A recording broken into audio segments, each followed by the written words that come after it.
రాష్ట్రానికి సుస్థి చేసిందట. కిటకిటలాడుతున్న సర్కారు దవాఖానాలు, భారీగా పెరుగుతున్న ఓపీ, వైరల్ జ్వరాలు, శ్వాస సమస్యలు, పెరుగుతున్న డయేరియా కేసులు, పలు చోట్ల డాక్టర్ల కొరత, కొన్ని చోట్ల పడకలు సరిపోక ఇబ్బంది.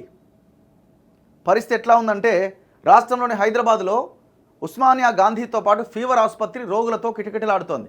ఉస్మానియాలో సగటున రోజుకి 1500 నుంచి 1600 మంది ఓపీ వస్తుంటారు. గత 2 రోజులుగా ఈ సంఖ్య 2000 దాటింది. ఇన్పేషెంట్ల సంఖ్య కూడా పెరుగుతున్నదట. అంటే సిచ్యువేషన్ చూడండి ఎంత భయంకరంగా ఉన్నదో. మొత్తం typhoid, malaria, dengue, chikungunya, viral fevers మొత్తం ఇవే జ్వరాలతో ఇబ్బంది పడుతున్నారు.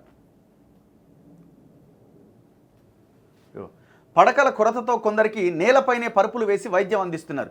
ఉస్మానియాలో సోమవారం ఓపీ 3700 ఉంటే మంగళవారం 2800గా నమోదైంది. ఎంత? 2800 మంది ఓపీ. ఫీవర్ ఆసుపత్రికి రోగుల తాకిడి భారీగా పెరుగుతోంది. సోమవారం ఓపీకి 906 మంది రాగా మంగళవారం ఆ సంఖ్య 750గా ఉన్నది. వీరిలో వైరల్ ఫీవర్ బాధితులే అత్యధికం. ఇక్కడ నుంచి ఇటీవల 11 మంది వైద్యులు బదిలీపై వెళ్ళగా వారి స్థానంలో ఒక్కరు నియమితులయ్యారట. 11 మెంబర్స్ డాక్టర్స్ బదిలీ మీద వెళ్తే ఒక్కరు రిక్రూట్ అయ్యారట. మరి ఎట్లా మిగతా 10 మంది పని ఎవరు చేయాలా?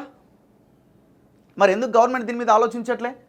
ఆదిలాబాద్ రిమ్స్లో సగటున 1500 మంది అవుట్ పేషెంట్లు వైద్యం పొందేవారు. సోమవారం ఏకంగా 2739 మంది ఓపీకి వస్తే మంగళవారం ఆ సంఖ్య 1692. కరీంనగర్ ప్రభుత్వ ఆసుపత్రిలో వైద్యానికి సోమవారం 1111 మంది వస్తే మంగళవారం 1244 మంది వచ్చారు.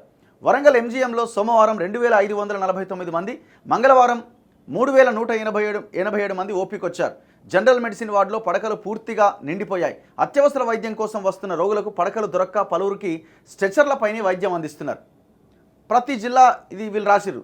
సంగారెడ్డిలో 1486 మంది ఓపీకి వస్తే మంగళవారం 1701 మంది వచ్చారట.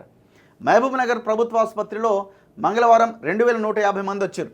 జనగామ, నారాయణపేట, నాగర్ కర్నూలు ఆసుపత్రికి 1000 మంది వస్తున్నారు. మొత్తం జ్వరాలు వచ్చిన వాళ్ళే. నల్గొండ గవర్నమెంట్ ఆసుపత్రికి 1415 మంది ఓపీ వస్తున్నారు. నిర్మల్ లాంటి పట్టణాల్లో సాధారణంగా ఓపీ 1000 దాకా ఉంటుందట. సోమవారం ఈ సంఖ్య 1300 దాటింది. ములుగు ఆసుపత్రిలో చేరుతున్న వారిలో అత్యధికంగా వైరల్ ఫీవర్, కీళ్ల నొప్పుల బాధితులే. దాదాపు 854 ఉందట ఓపీ. అవుట్ పేషెంట్లు వచ్చి చూయించుకొని వెళ్ళిపోయేవాళ్ళు. మెదక్ ఆసుపత్రిలో సివిల్ సర్జన్లు, డిప్యూటీ సివిల్ సర్జన్లు లేకపోవడంతో రోగులు చాలా ఇబ్బంది పడుతున్నారట. బాన్సువాడ ప్రభుత్వ ఆసుపత్రికి సోమవారం 737 మంది, మంగళవారం 758 మంది చికిత్సల కోసం వచ్చారు. కామారెడ్డి ఆసుపత్రిలో అవుట్ పేషెంట్ విభాగంలో సోమవారం 1291 మంది వస్తే మంగళవారం 1210 మంది వైద్యానికి వచ్చారు. మరి ఎట్లా వీళ్ళకి ఎవరు వస్తారండి ప్రైవేట్ హాస్పిటల్స్కి? ఎంతో కొంత మిడిల్ క్లాస్ ఫ్యామిలీసో, ఎబోవ్ మిడిల్ క్లాసో సరే పెట్టుకోగలము, ఏదో ఒకటి చేసి అనుకున్న వాళ్ళు ప్రైవేట్ హాస్పిటల్కి పోతారు. ఇక వాళ్ళకి రూపాయి లేనప్పుడు, తినడమే కష్టంగా భావించినప్పుడు వాళ్ళు ఎక్కడికి పోతారు? గవర్నమెంట్ హాస్పిటల్కి పోవాల్సిందే, లైన్లో నిలబడాల్సిందే. ఆ పేషెంటు ఇక ఆ జ్వరం వచ్చి హాస్పిటల్కి పోయినప్పుడే ఒకలాగా ఉంటాడు. ఇక అది చూయించుకునే లోపు ఇంకా జ్వరం డబల్ అయిపోతుంది, నొప్పులు పెరిగిపోతాయి. అంటే నిలబడాలా, వెయిట్ చేయాలా. డాక్టర్లు లేరు, మందులు ఉన్నాయా అంటే అవి కూడా చక్కగా ఉండయి. అన్ని రెడ్ మార్క్ పెట్టేస్తారు. ఇది లేదు. ఆ పారాసిటమాల్ ఒకటి ఈజీగా దొరికే మందులన్నీ ఆడిస్తారు, మిగతా అన్ని బయట కొనుక్కోమంటారు. ఇక బయట మెడికల్ షాపులు చూస్తే కిటకిటలు ఆడుతూ ఉంటాయి. ఇది వాస్తవ పరిస్థితి. గత 10 సంవత్సరాలుగా ఇప్పుడు మార్పు కోసం ఎందుకు ఈ గవర్నమెంట్ని ఎన్నుకున్నారు? ఎడ్యుకేషన్లో, హెల్త్లో వీళ్ళు ఏమైనా చేంజెస్ తీసుకొస్తారేమో అని అనుకున్నారు. వీళ్ళు 3.9% వైద్యానికి ఖర్చు పెడుతున్నారు. బడ్జెట్ ఎలకేట్ చేశారు, కేటాయింపులు చేశారు.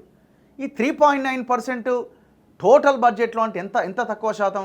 ఈ దేశంలో అత్యంత తక్కువగా వైద్యానికి బడ్జెట్ కేటాయిస్తున్న రాష్ట్రం ఏదయ్యా అంటే తెలంగాణ. మళ్ళీ మనకి హైదరాబాద్ లాంటి అద్భుతమైన ఒక మహానగరం ఉన్నది.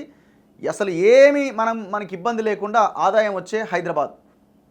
మరి ఇంత ఇది ఉన్నప్పుడు ఎందుకు మన హాస్పిటల్స్ ఇంత దారుణంగా ఉన్నాయి? అంటే మన ప్రయారిటీ, గవర్నమెంట్స్ ప్రాధాన్యత వైద్యము, విద్య కాదు.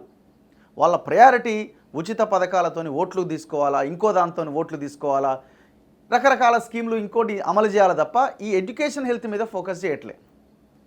మరి కేసీఆర్ అదే చేసిండు, మరి అందుకే కదా పక్కన పెట్టిన వారిని మిమ్మల్ని తీసుకొస్తే మీరు అదే పనిలో ఉన్నారు. దీని మీద పెద్ద ఎత్తున రివ్యూలు జరగాల, ఏం జరుగుతున్నదో ఒక వార్ రూమ్ ఏర్పాటు చేయాలా. ఇంతకంటే ప్రియారిటీ అంశం ఏముందండి? ఇప్పుడు మీరు చూడండి, ఇదే జ్వరాలు వచ్చి, డెంగ్యూలు వచ్చి, టైఫాయిడ్లు వచ్చి, మలేరియాలు వచ్చి, చికెన్ గున్యాలు వచ్చి చనిపోయిన వాళ్ళు లేరా? లెక్కలు తీయండి, స్టాటిస్టిక్స్. వైద్యం అందక చనిపోయిన వాళ్ళు లేరా?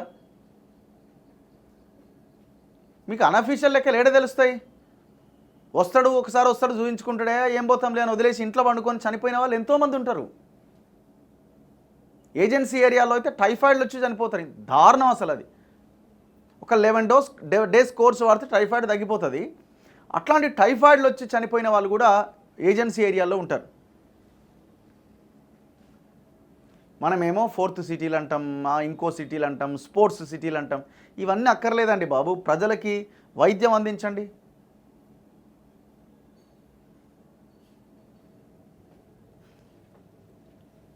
చాలా ఘోరంగా ఉన్నది హాస్పిటల్స్. మనం ఫోకస్ చేయాల్సిన అవసరం ఉంది దీని మీద. చేద్దాం.